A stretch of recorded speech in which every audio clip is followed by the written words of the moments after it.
할렐루야, 할렐루야. 오늘 이 밤 가운데 말씀을 통해 역사하실 하나님 한 분만 바라보는 저와 여러분이 되기를 축복합니다. 실제 있었던 이야기입니다. 한 아주머니가 귀신을 숭배하는 우상 숭배에 깊이 빠져 있었다고 합니다. 그리고 이 아주머니에게는 하나뿐인 소중한 아들이 있었어요. 귀신을 숭배하는 이 아주머니는 저 밑에 있는 시골 지방에 살고 있었고, 하나뿐인 아들은 인천에 살고 있었다고 합니다. 그런데 이 아주머니가 시골 저 밑 지방에서 저 멀리 있는 아들이 살고 있는 인천 집까지 몰래 찾아가서 하는 수상적인 행동 하나가 있었습니다. 그것이 무엇이었냐면 액땜이라고 하죠. 집안에 있는 물건들을 태워버리는 그런 제사의식을 아들 몰래 찾아가서 집에서 하기 시작했어요. 충격적인 것은요, 이 아들이 살고 있는 집이 아파트인데 그것도 복도식 아파트였다라는 사실이에요. 집 안에서 물건을 태우니까 그 탄 냄새가 옆집에 타고 들어가고 옆집에 타고 들어가고 윗집, 아랫집에 다 타고 들어가는 거예요. 그 아파트 전체를 메우기 시작하는 겁니다. 그래서 이웃 주민들이 이 아주머니가 아들 집에 몰래 와서 물건을 태울 때마다 불이 날까봐 불안하고 그 냄새와 연기에 불안에 떨기 시작했어요. 한번 생각해 보십시오. 얼마나 이웃 주민들이 민원을 넣고 이 아들에게 따졌겠습니까? 그래서 이 아들은 엄마를 세상에서 가장 증오하게 되었어요. 엄마를 세상에서 가장 창피한 존재로 여기기 시작했습니다. 그런데 정작 엄마는 아들이 자기 자신을 증오를 하든 말든, 엄마로 인정을 하든 안 하든, 세상 사람들이 자기 자신을 뭐라 생각하든 아무런 상관이 없었습니다. 그저 계속 아들 집에 가서 액땜을 하는 거죠. 왜요? 이걸 해야만 아들이 잘 된다는 것을 강력하게 믿고 있었기 때문입니다. 제가 이 이야기를 들으면서 하나를 깨달았어요. 무엇이냐? 사람은 자기가 강력하게 믿고 있는 것은 반드시 행동하게 되어 있다는 겁니다. 사람은 자기가 믿고 있는 바에 대해서 확신을 갖게 되면 앞뒤 가리지 않고 끝까지 밀어붙입니다. 그리고 이 이야기를 듣고 사실 한편으로는 제가 씁쓸하더라고요. 한낱 세상 잡신을 믿는 이 아줌마도 자기 아들이 자기 자신을 증오하든 말든, 세상 사람들이 자기를 뭐라고 손가락질 하든 말든 자기가 믿는 바를 이렇게 열심히 행하는데, 그렇다면 나는 예수님을 주와 그리스도로 믿는다면서 예수님의 말씀에 열심을 다해 따라가고 있는가? 내가 이 아주머니의 열심의 반만 되더라도 나는 진짜 실제 하시는 예수님의 역사를 얼마나 많이 경험할 수 있을까라는 생각이 들었습니다. 우리 성도님들도 한번 스스로 질문해 보시기 바랍니다. 귀신을 믿는 이 아줌마도요, 자기 아들 위해서 아들이 나를 증오하든 말든, 창피해하든 말든, 세상이 자기를 미친 사람 취급해도요, 아무 상관없이 자기가 믿는 대로 행동을 해요. 나는 하나님을 믿는다고 말은 하면서 정말 하나님 말씀대로 따라 사는 삶을 살고 있는지 돌아보십시오. 예수님을 주와 그리스도라고, 내 유일한 구원자라고 고백은 하면서 정작 삶은 예수님을 따라 사는 삶이 아니라 세상만 쫓아 살아가고 있는 것은 아닌지를 점검하기를 축복합니다. 오늘 본문에는 예수님께서 강력한 명령형을 사용하시면서 말씀하세요. 무엇이냐? 너는 나를 따르라 입니다. 그리고 이 명령과 함께 본문 안에는 예수님을 따르는 사람들의 특징, 그리고 예수님을 따르지 않는 사람들의 특징이 담겨 있습니다.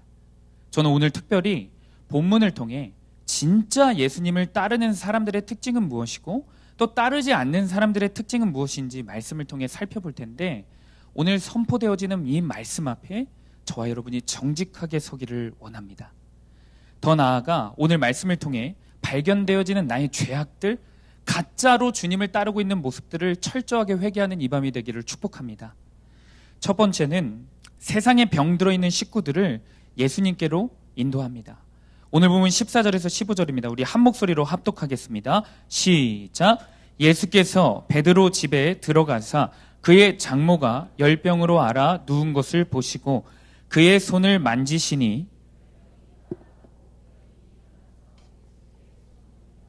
아멘. 주님을 진정으로 따르는 제자는 세상의 온갖 질병에 병들어 있는 식구들을요 가만히 내버려 두지 않습니다. 어떻게 해서든지 주님을 만나도록 인도합니다. 오늘 본문은 예수님이 베드로의 집으로 들어가시는 장면으로 시작됩니다. 베드로가 예수님을 집으로 초청한 거예요. 예수님은 공생의 사역을 하시면서 사실 거할 곳이 마땅치 않았습니다. 머리 둘 곳이 없는 채 사역을 감당하셨습니다. 그런 예수님을 자신의 집으로 자주 모셨던 인물들이 여럿 있는데 그중 하나가 베드로입니다. 베드로의 집에는 장모님이 함께 살고 있었던 것 같습니다. 그런데 베드로의 가정에는 사실 문제와 고난이 있었어요. 어떤 문제와 고난이었냐? 베드로의 하나뿐인 장모님이 열병에 걸려 죽어가고 있는 문제였습니다. 사실 오늘 본문 안에 담긴 이 베드로의 장모님이 걸린 열병이 어떤 병인가에 대한 해석은 참 많습니다. 말라리아였을 것이다. 아니면 콜레라였을 것이다. 또 어떤 이들은 화병이었을 것이다 라고 말해요. 왜 화병이라고 해석하냐면 베드로가 원래 장모님도 모시고 살 정도로 가정에 충실한 어부였는데 어느 날 예수님이라고 하는 분을 만나더니 그물을 버려두고 예수님을 따르기 시작한 모습을 본 거예요. 이 장모님이. 사위가 이런다면 여러분 어떻겠습니까? 그래서 아직 예수님을 만나지 못하고 아직 예수님을 모르는 이 장모님이 세상의 가치로는 도저히 이해가 안 되는 거죠. 그래서 답답하고 미쳐서 화병이 났다라는 해석도 있습니다. 그런데 사실 어떤 병인지는 베드로의 장모가 이 병에 왜 걸린지는 그렇게 중요하진 않아요. 왜냐하면 오늘 이 말씀이 실질적으로 우리에게 무엇을 의미하는지가 훨씬 더 중요하기 때문에 그렇습니다. 베드로의 장모의 열병은 우리들의 영적 질병을 돌아보게 하는 매개체입니다. 세상의 쾌락을 얻기 위해 열을 내면서 살아가는 우리, 세상의 성공에 열을 내며 살아가는 우리, 세상에서 인정받고 윤택한 삶을 조금이라도 더 살아가기 위해 안간힘을 쓰며 살아가는 우리가 이 영적 질병에 걸린 자들이라는 거예요. 그리고 이 영적 질병들은 반드시 우리를 죽음으로 몰고 가는 치명적인 심판의 자리로 몰고 가는 병입니다. 그리고 무엇보다 중요한 것은 이 영적 질병은 오직 주님이 만져주실 때만 치유가 일어난다는 것을 오늘 본문이 증거하는 것이지 베드로의 장모가 어떤 병이었는가는 그리 중요하지 않아요. 베드로의 장모는 아직 예수님을 만나지 못한 상태입니다. 그리고 예수님을 믿지 않고 있었습니다. 왜 제가 이렇게 말할 수 있냐면 15절을 보면 그의 손을 만지시니 열병이 떠나가고 여인이 일어나서 예수께 수종 들더라. 예수님을 만나서 예수님이 만져주셔서 그의 영적인 문제가 해결받고 예수님께 수종을 드는데 이때 문법적 표현이 그때부터 수종 들더라 라는 뜻이 담겨져 있어요. 오늘 본문에 예수님의 만져주심을 통해서 믿음이 생긴 겁니다. 예수님의 만져주심을 통해서 영적 질병에 고통받아 죽어가는 자가 살아나서 주님을 섬기는 자로 변화된 겁니다. 그리고 이 섬기다 할 때는 예배하다라는 단어의 어원이 있습니다. 하나님을 예배하고 하나님을 섬기는 자로 변화된 거예요. 베드로가 예수님을 자기의 가정에 초청한 분명한 이유가 있는 것 같지 않습니까? 자신의 가정의 모든 문제를 주님 앞에 보여드리고 주님의 만져주심을 구하기 위해서 예수님을 초청한 걸로 저는 묵상이 되어집니다. 그리고 그의 간절한 원함과 그의 행함을 통해 주님의 긍휼이 임해서 베드로의 장모는 물론이고 여러분 나중에 고린도전서에 보면요 베드로의 아내 역시 결국에 베드로와 함께 전도 여행을 떠난 것으로 성경은 기록하고 있어요. 고린도전서 9장 5절입니다. 세번역 성경으로 우리 한 목소리로 한번 읽어보겠습니다. 시작. 우리에게는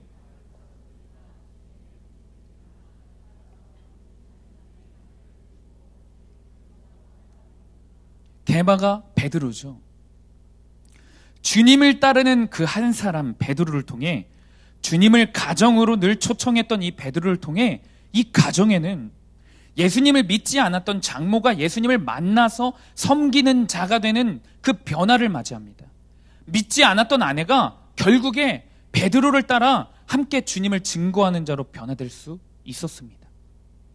여러분, 우리 가정에 예수님을 모른 채 죽어가는 이들, 세상에 병들어버린 이들이 얼마나 많이 있습니까? 교회는 다니기는 하는데, 한국교회 관례상 억지로 직분은 받아놨는데 예수님을 따라가지는 않고 세상의 가치, 세상의 쾌락, 세상의 성공만 따라가고 있는 자들이 얼마나 많습니까? 심지어 나부터가 그렇게 살고 있지는 않습니까? 이런 세상의 죄악에 병들어 있는 우리는 오늘도 주님의 만져주심이 아니면 도저히 고침받을 수 없고 구원받을 수 없습니다. 주님의 만져주심이 아니면 우리는 주님을 따를 수조차 없습니다. 그러니 우리는 주님의 만져주심을 오늘 이 시간에도 경험해야 할 줄로 믿습니다. 자, 그렇다면 주님의 만져주심을 경험하기 위해 어떻게 해야 되는 것일까? 세상에 병들어 있고 영적인 죄의 질병으로 죽어가는 우리 가족들 어떻게 해야 될 것입니까?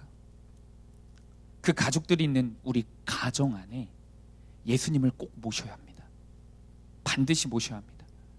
자, 그렇다면 물어보겠죠. 전도사님, 예수님을 우리 집으로 초청하는 게 무엇을 뜻합니까? 목사님들을 계속 불러야 되는 걸까요? 집으로 모셔서 말씀을 들어야 되는 걸까요? 그것도 중요합니다. 그런데 가장 중요한 것은 여러분이 집 안에서 예수님의 말씀이 충만하도록 해야 합니다. 우리 집 안에 말씀이 가득 차도록 여러분들이 안간힘을 써야 합니다.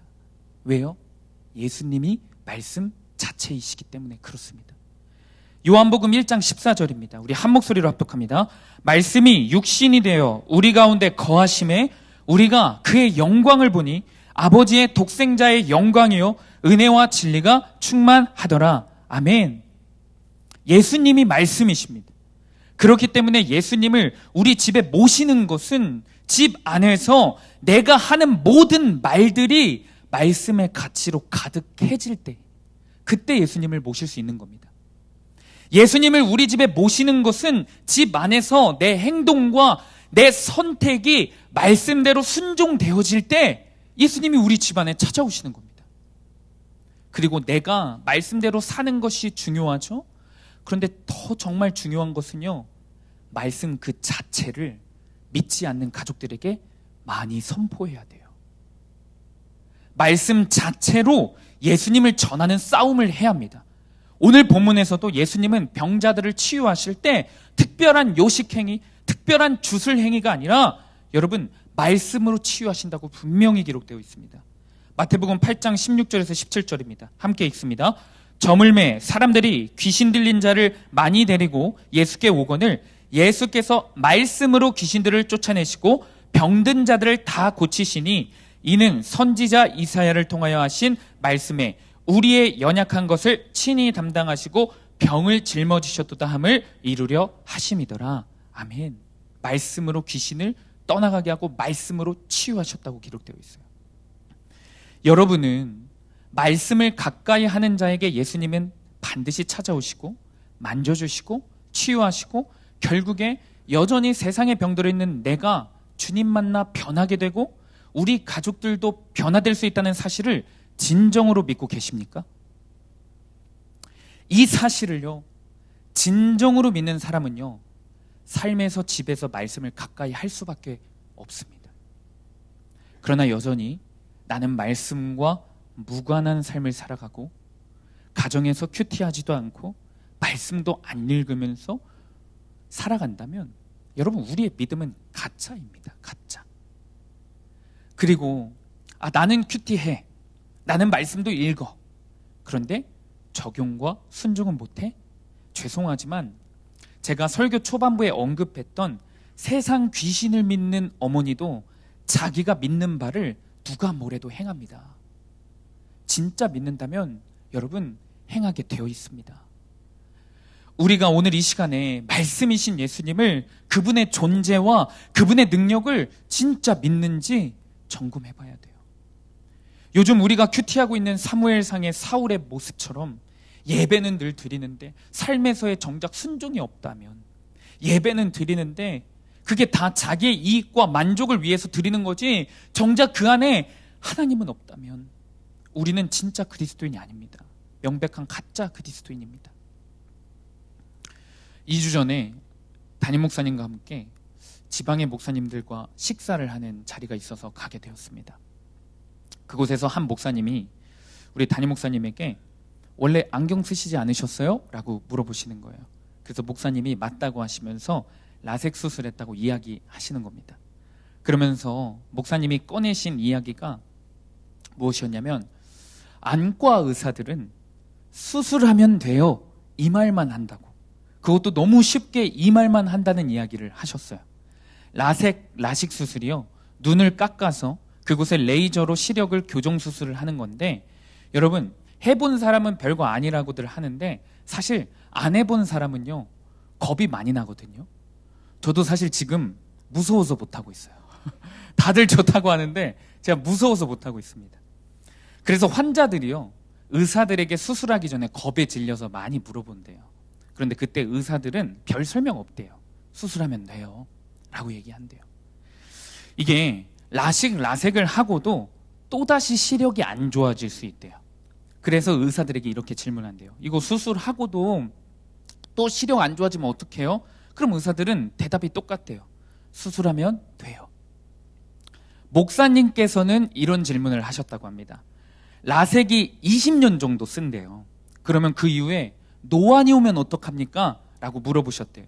그런데 이 의사가 20년 있다가 노안 수술하면 돼요 라고 이야기를 했다는 거예요.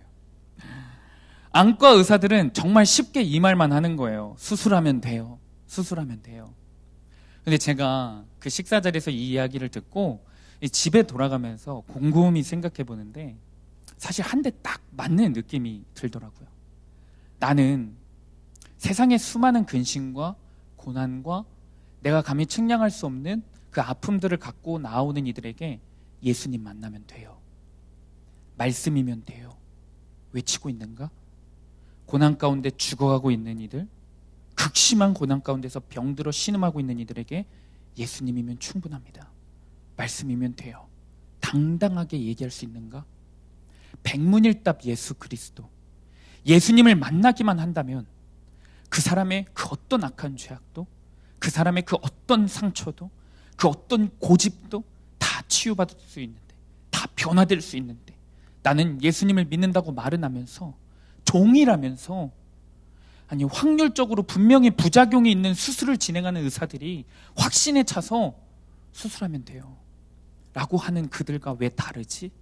나는 왜 정작 담대함이 없지? 부작용이 단 하나도 없는 복음을 전하는 사람인데 왜 그러지? 결론은 하나더라고요. 내 믿음이 또 부도가 났구나. 그러면서 제가 그날 밤에 제 설교를 다시 들어보게 됐어요. 특별히 우리 아이들에게 하는 설교를 다시 돌아보게 되더라고요. 제가 중고등부 설교를 보는데 담대하게 전하지 못하고 있는 것을 봤습니다.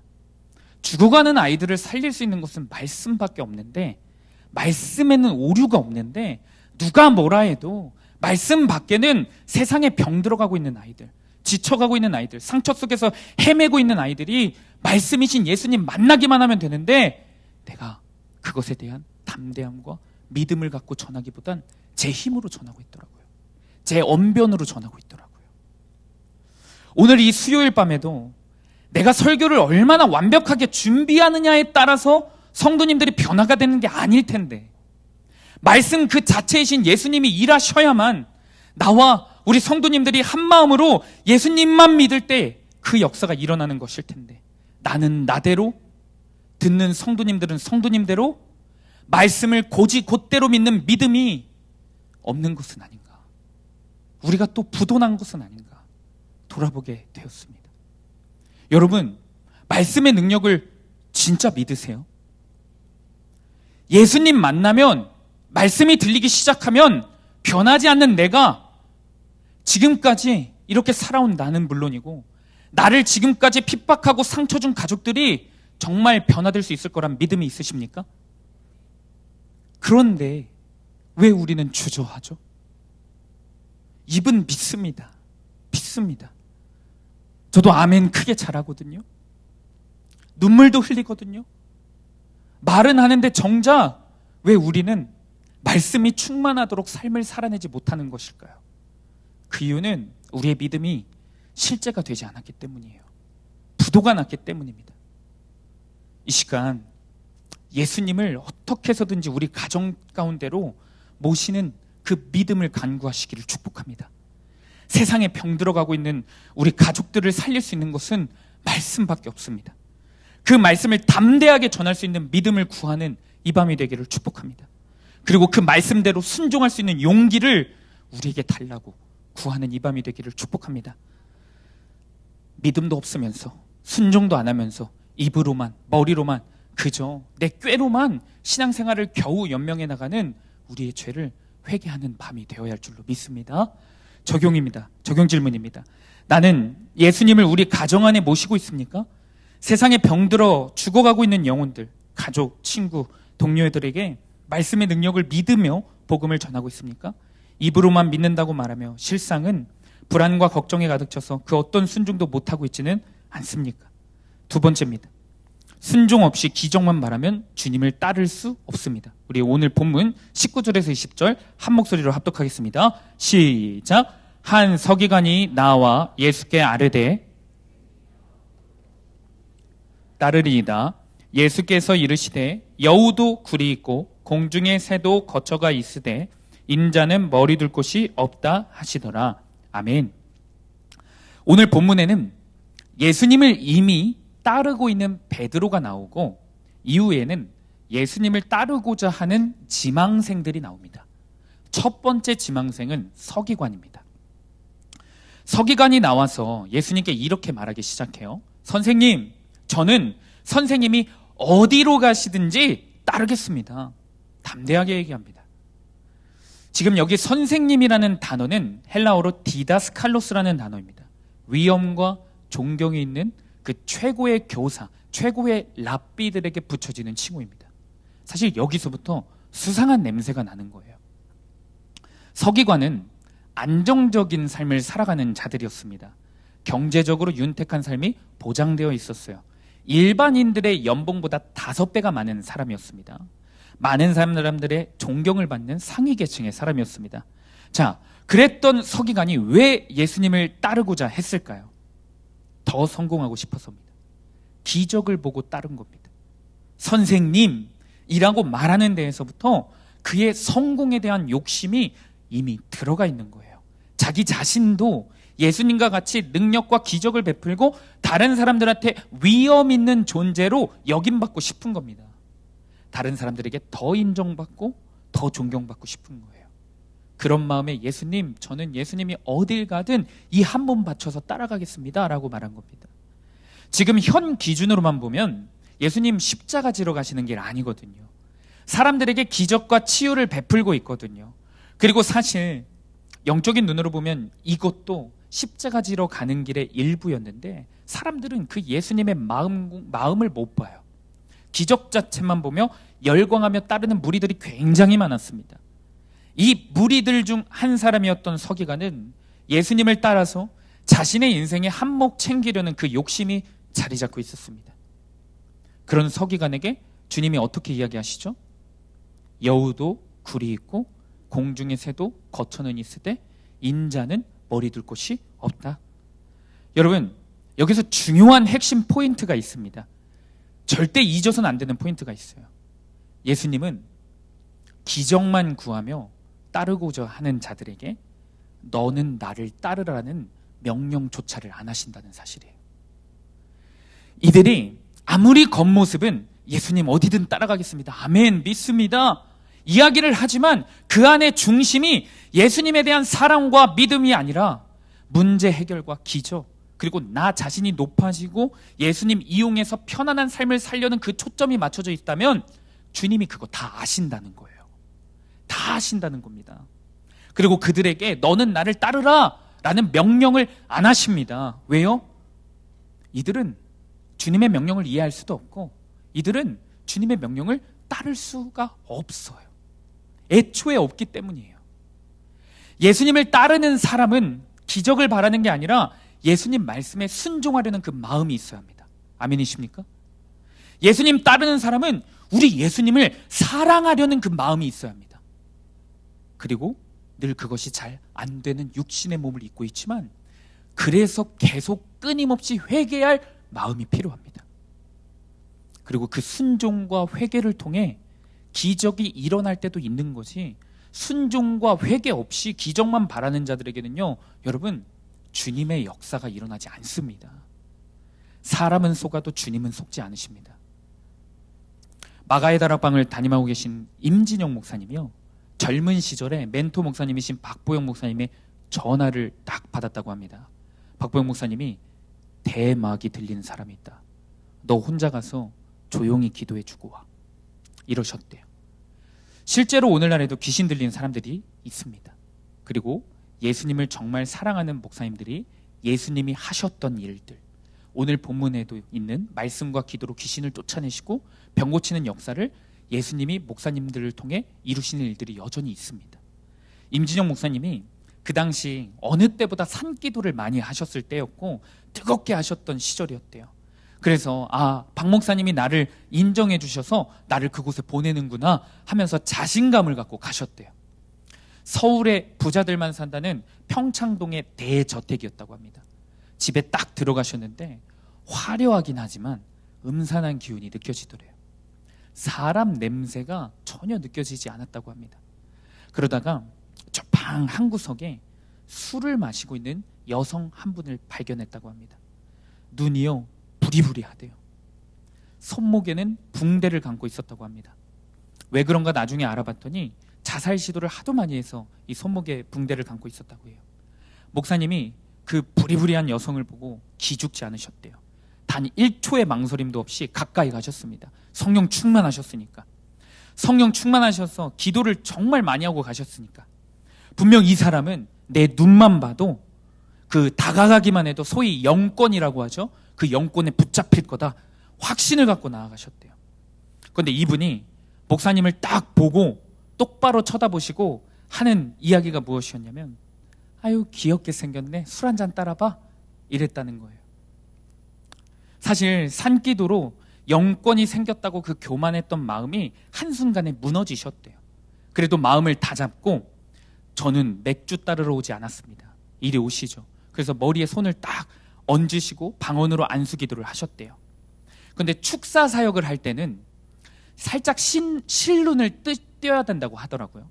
왜냐하면 이 귀신 들리는 사람들이 폭력적이기 때문에 그래서 자기 몸을 보호하기 때문에 실눈을 살짝 떠야 된대요.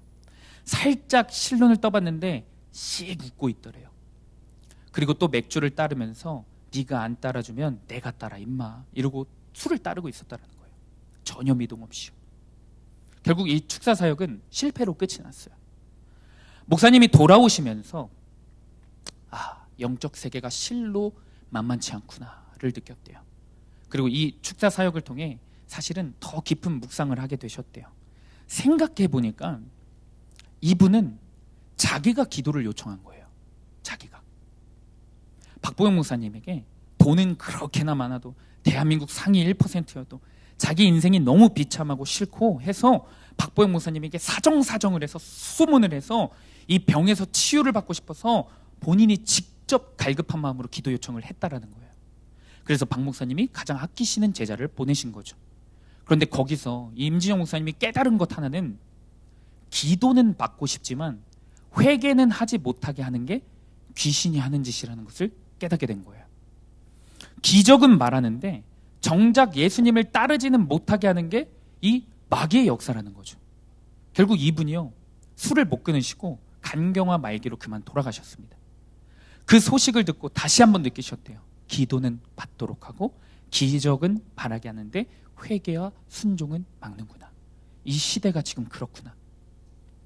여러분, 교회는 이래야 된다. 목회자는 이래야 된다. 성도는 이래야 된다. 말은 다들 잘하는데 정작 삶에서 변화되는 것을 악한 영이 막는 거예요.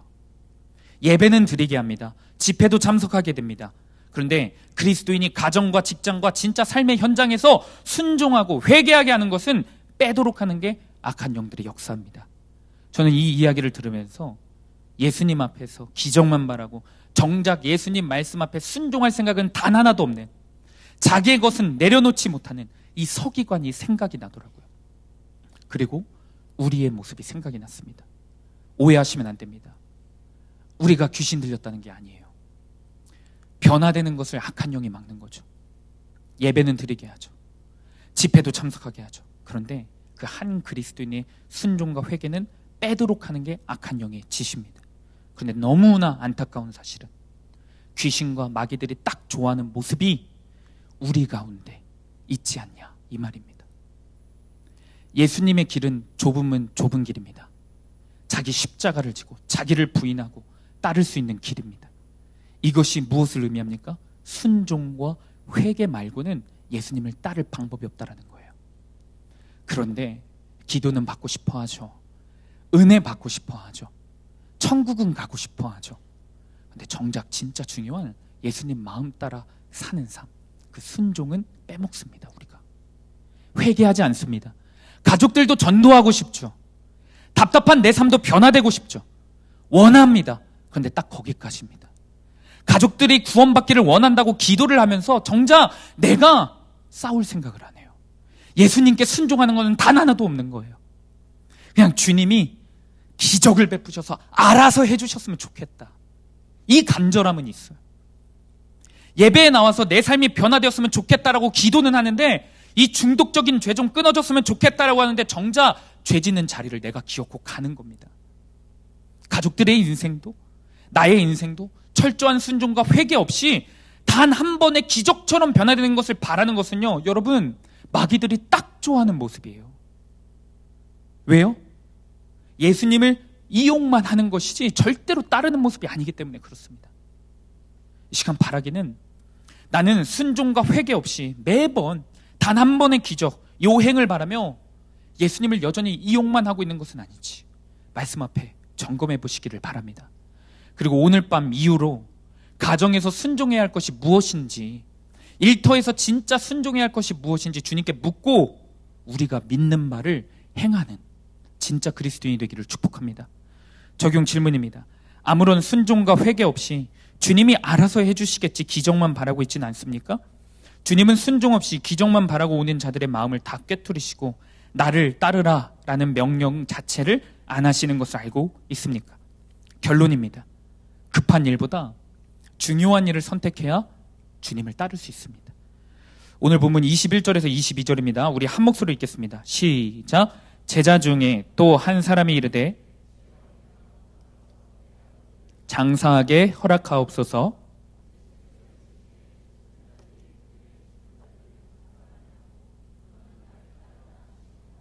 아멘. 서기관에 이어서 또 다른 제자 지망생 한 명이 예수님께 나옵니다. 본문에는 제자라고 표현되어 있죠. 근데 이것은 12제자를 가리키는 게 아니라 예수님의 제자들과 함께 예수님을 따랐던 소수 무리들이 있어요.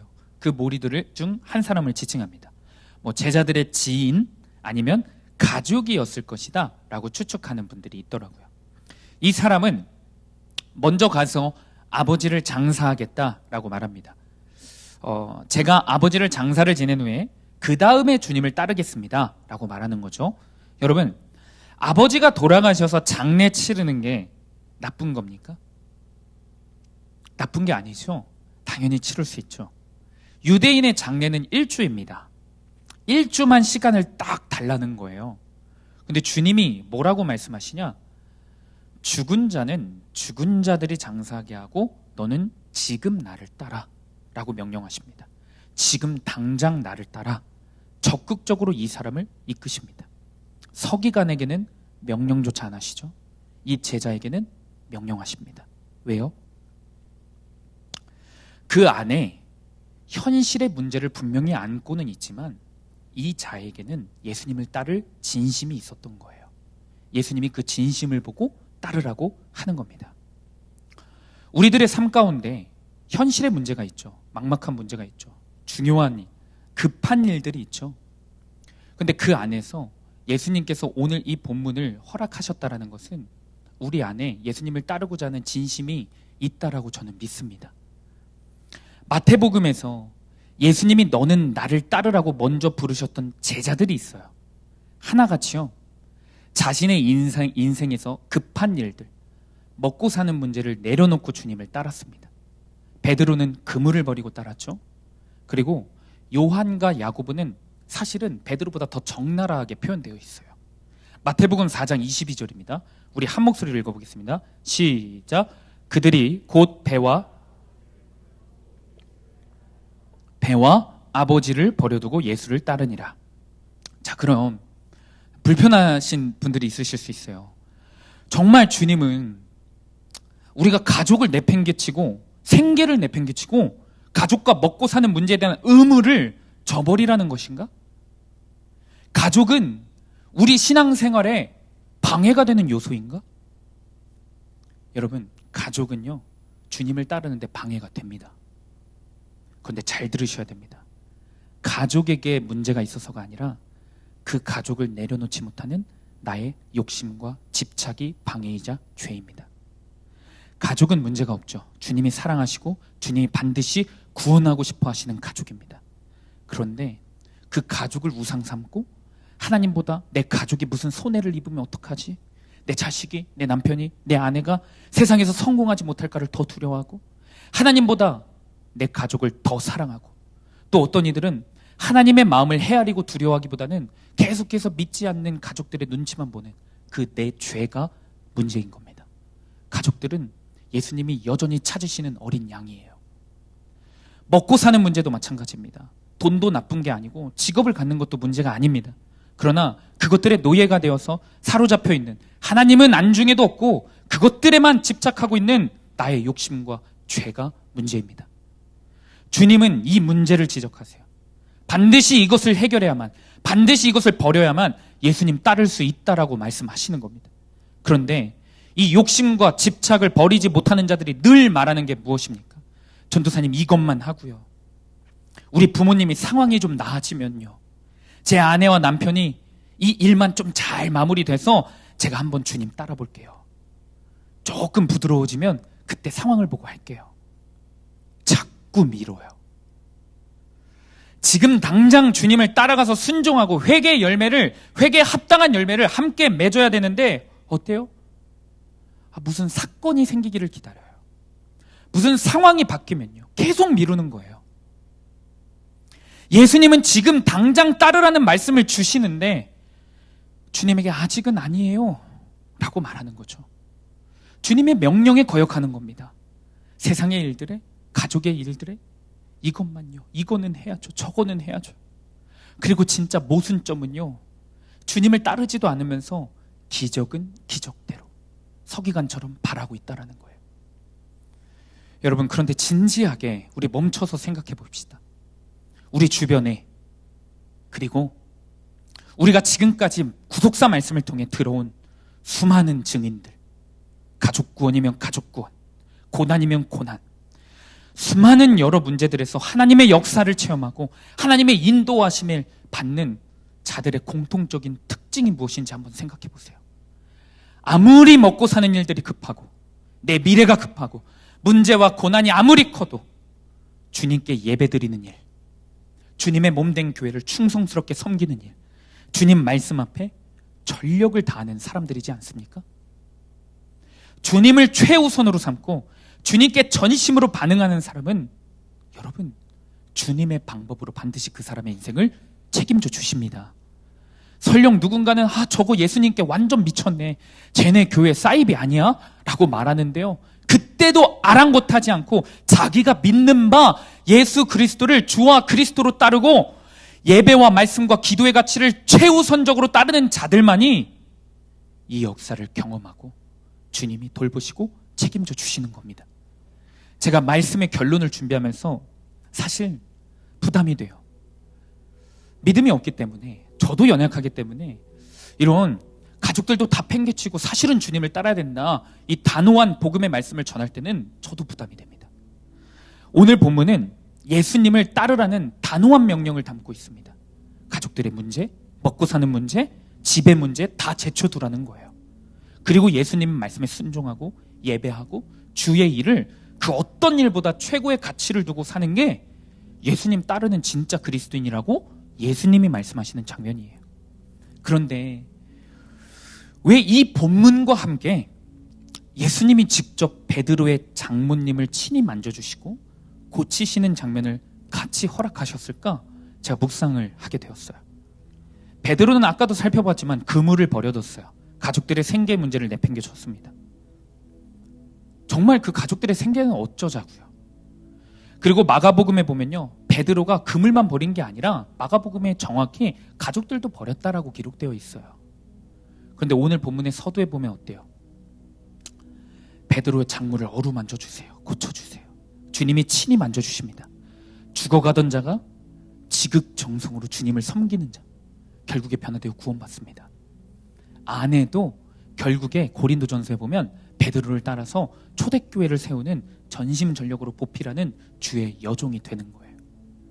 실제로 초대교부였던 클레멘트의 글을 보면요, 베드로 부부는요, 같은 날, 같은 시간, 같은 장소에서 주님을 위하여 순교했다라고 기록되어 있어요. 실제로 베드로가 로마에서 아내와 함께 체포를 당합니다. 죽어가는 아내를 향해 로마 병사들이요, 예수를 부인하면 그 아내에게 놓아주겠다고 회유하는 말을 들어요.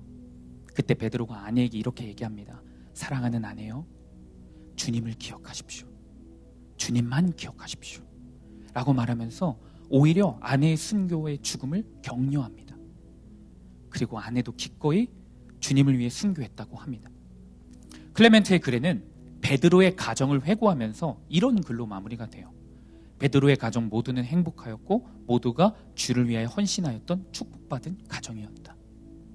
여러분, 가정 안에 예수 그리스도를 따르는 진짜 그리스도인 한 사람이면 충분합니다.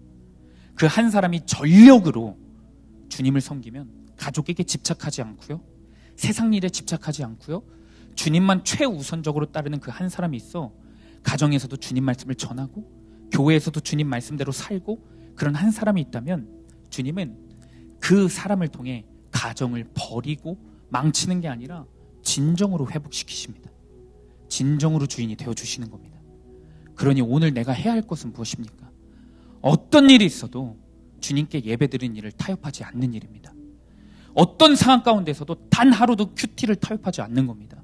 어떤 문제, 어떤 고난이 있어도 주님과 교제하고 주님 말씀 듣고 주님 은혜가 있는 자리를 최우선적으로 사모하는 겁니다. 내 사사로운 일보다 교회 일이 더 우선이에요.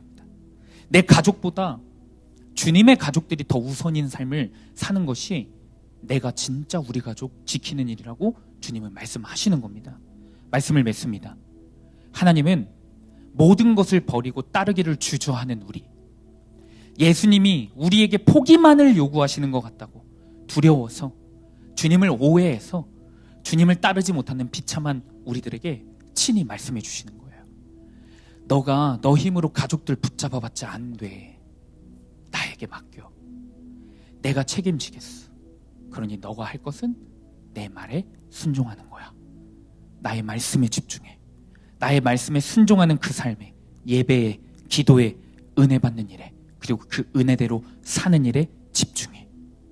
너가 집착하고 있는 세상의 일들 내려놓고 너가 걱정하고 두려워하고 있는 일들보다 더 큰 나를 바라보고 모든 것을 맡기고 나한테 나아와라.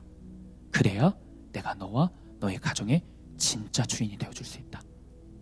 그러니 여러분 어떻습니까? 너는 나를 따르라. 아버지의 장례도 치르지 말고 나를 따르라. 모든 것을 버리고 따르라. 이 명령은 부담스럽고 내 것을 다 빼앗는다는 명령이 아닙니다. 내가 너의 모든 것이 되어줄게. 내가 너와 너의 가족들 모두를 이끌어줄 거야. 주님의 초청인 거예요. 그러니 문제 바라보고 변하지 않는 가족, 남편, 아내, 부모, 자식만 바라보지 말고요, 말씀으로 일하실 주님만 바라보며 우리는 순종으로 반응해야 할 줄로 믿습니다. 다시 한번 강조하지만 가족을 버리고 주님을 최우선적으로 따르는 명령은 내가 내 힘으로 붙잡고 있는 그 가족 내려놓고 주님께 맡기라는 겁니다. 주님의 초청입니다. 이 초청에 순종함으로 회개함으로 반응하는 저와 여러분이 되기를 축복합니다. 우리 시간 주 말씀 내산 비출 때 찬양하며 나아가겠습니다. 이 시간 우리가 붙들고 기도할 말씀은 마태복음 8장 19절에서 20절까지 말씀입니다. 한 서기관이 나와 예수께 아뢰되 선생님이여 어디로 가시든지 저는 따르리이다. 예수께서 이르시되 여우도 굴이 있고 공중의 새도 거처가 있으되 인자는 머리 둘 곳이 없다 하시더라. 주님, 오늘 말씀을 통해 다시 한번 제게 믿음이 없음이 깨달아집니다. 눈에 보이는 세상, 눈에 보이는 가족, 눈에 보이는 문제를 바라보느라 진짜 말씀을, 진짜 예수님을 믿지 못합니다. 고지 곧대로 믿는 믿음, 고지 곧대로 행하는 믿음, 그래야 말씀의 능력을 신뢰하며 내 삶을 말씀에 맡기지를 못합니다. 그리고 그저 예수님을 이용만 할 뿐입니다. 주님, 믿음 없이 순종 없이 기적만 바라며 전전긍긍하며 신앙생활을 연명하는 우리를 불쌍히 여겨 주옵소서.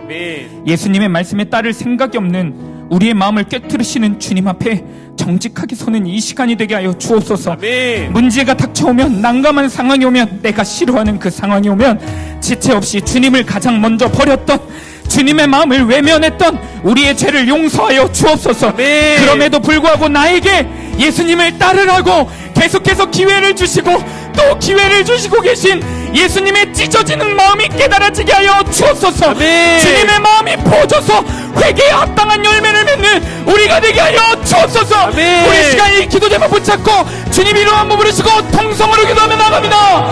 주여,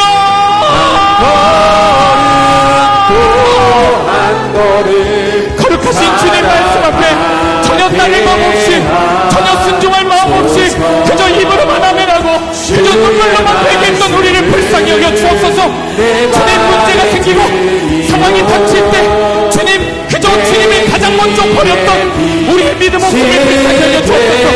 여전히 주님을 이용만 하는 그런 믿음의 포도난 자들을 긍휼히 여겨주소. 오늘 서기관에게 아무런 명령을 하지 않았던 그 비참함이 아니라 그럼에도 불구하고 나를 따르라고 말씀하셨던 그 은혜를, 그 기회를 우리 가운데 허락하여 주옵소서. 거룩하신 성령님, 오늘 이것 가운데 우리의 심령 가운데 이 말씀이 들려주는 은혜가 있게 하여 주옵소서. 주님이 나를 여전히 기회에 세워주시고 여전히 나를 포기하지 않으신다는 이 말씀이 들려주는 은혜가 있게 하여 주옵소서. 그래야 그저 쓰러져 있는 것이 아니라, 그래야 그저 나타나고 있는 것이 아니라 하나님이 주시는 기회를 붙잡고 그 말씀 따라 살아가게 하여 주옵소서.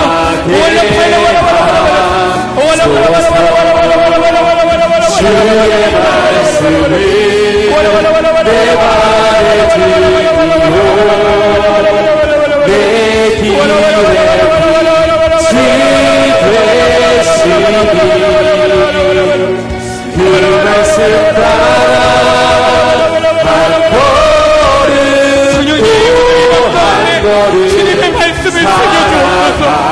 여전히 나에게 기회를 주고 계시고 여전히 나에게 주님께서 명령하시는 그 주님이 명령하실 때 주님의 찢어지는 마음이 우리 가운데 느껴지게 하시옵소서. 그래요 주님께 따라가게 하시옵소서. 믿지 않는 모두들에게 주님 아버지 그저 요행으로 기적만 바랬던 그 죄를 외면하니 주님 말씀 따라 순종하게 하시옵소서. 말씀 따라 적용하게 하셨소서. 말씀 따라 순종하게 하셨소서. 말씀 따라 살아가게 하셨소서.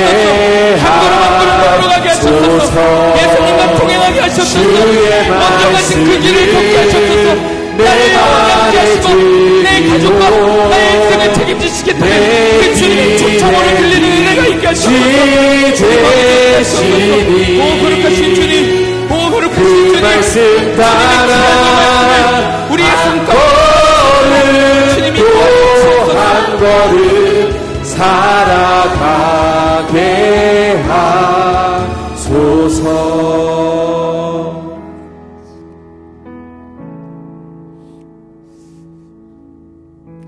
이 시간 주님이 임재하시는 거룩한 강단 앞으로 초청합니다.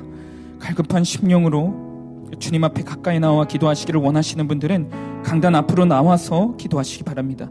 기도 제목이 있으신 분은 뒤에 기도 카드를 작성하셔서 나오시면 목사님께서 안수 기도해 주십니다. 이 이 시간 다시 한번 붙들고 기도할 말씀은 본문 21절에서 22절 말씀입니다. 제자 중에 또 한 사람이 이르되 주여 내가 먼저 가서 내 아버지를 장사하게 허락하옵소서. 예수께서 이르시되 죽은 자들이 그들의 죽은 자들을 장사하게 하고 너는 나를 따르라 하시니라. 거룩하신 주님, 이런저런 핑계로 순종을 미루며 우리에게 분명한 은혜는 있으나 믿음을 취하지 못하고 있는 우리를 불쌍히 여겨 주옵소서. 분명히 주님의 은혜는 우리 가운데 있는데 그 은혜를 순종으로 반응하지 못하기 때문에 늘 상황에 주저앉고 사람의 기죽으며 나 자신이 손해보고 당장 무슨 일이 생길까 두려워서 순종하기만 하면 주님이 믿음을 더하여 주실 텐데 그 믿음을 취하지 못하는 우리를 불쌍히 여겨 주옵소서. 아멘. 급한 일에 쫓겨 사는 자가 아니라 중요한 일, 가족 구원, 영혼 구원, 나의 구원, 예수님과의 동행을 위해 최우선적으로 전력으로 살아가는 우리가 되게 하여 주옵소서. 아멘. 순종할 용기, 거룩히 살아갈 용기, 또다시 주님 십자가 붙들고 일어나 회개하며 나아가는 용기를 우리 가운데 허락하여 주옵소서. 100% 오르신 주님께 장래도 미래도 학업도 결혼도 성공도 다 맡겨드리는, 그리고 우리는 주님만 따르는 진짜 제자로 성화되는 우리 교회가 되게 하여 주옵소서. 우리 이 시간 주님 이름 한번 부르시고 통성으로 기도하며 나갑니다. 주여,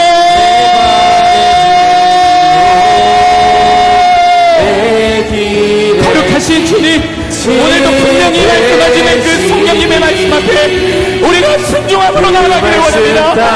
입으로 말하는 것이 아니라 지식적인 동의가 아니라 주님 우리의 삶이 주님 따라가는 그 길을 따라가기를 원합니다.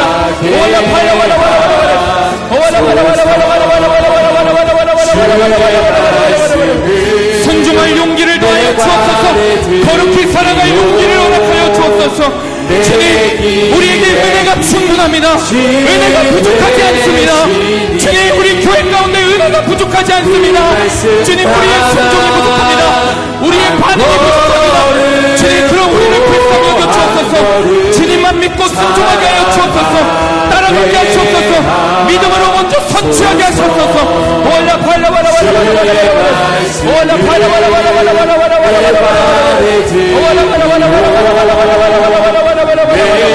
모든 막힌 담이 예수 그리스도의 보혈로 허물어지게 하시옵소서.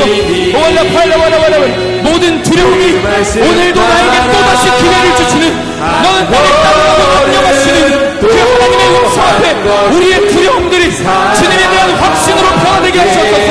주님에 대한 믿음으로 변화되게 하시옵소서. 주님만 바라보게 하시옵소서. 주님만 바라보게 하시옵소서. 우리의 시선의 성결함을 허락하시옵소서.